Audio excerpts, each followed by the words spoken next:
శ్రీ సూక్తి channel వీక్షిస్తున్న వారందరికీ నమస్కారం అండి. దేవుడి ముందు ఉంచే నైవేద్యాన్ని దేవుడు స్వీకరిస్తాడా తెలుసుకుందాం. ఒక గురుకులంలో గురువు గారి దగ్గర కొంతమంది శిష్యుడు చదువుకుంటుండేవారు.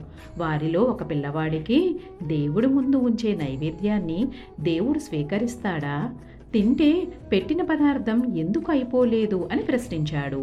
గురువుగారు ఏం సమాధానం ఇవ్వకుండా పాఠాలు చెప్పసాగారు. పాఠం చెప్పడం పూర్తయిన తరువాత అందరినీ పుస్తకం చూసి శ్లోకాన్ని నోటికి నేర్చుకోమని చెప్పారు గురువుగారు. కొద్దిసేపటి తరువాత నైవేద్యం గురించి ప్రశ్నించిన శిష్యుడి దగ్గరికి వెళ్ళి నేర్చుకున్నావా అని అడిగారు. నేర్చుకున్నాను అని వెంటనే అప్పచెప్పాడు శిష్యుడు. శ్లోకం సరిగ్గానే చెప్పినప్పటికీ గురువుగారు తల అడ్డంగా ఆడించారు. దానికి ప్రతిగా శిష్యుడు కావాలంటే పుస్తకం చూడండి అని గురువుగారికి పుస్తకం తెరిచి చూపించాడు. శ్లోకం పుస్తకంలోనే ఉందిగా, నీకు శ్లోకం ఎలా వచ్చింది అని అడిగారు గురువుగారు. శిష్యుడికి ఏం చెప్పాలో అర్థం కాలేదు.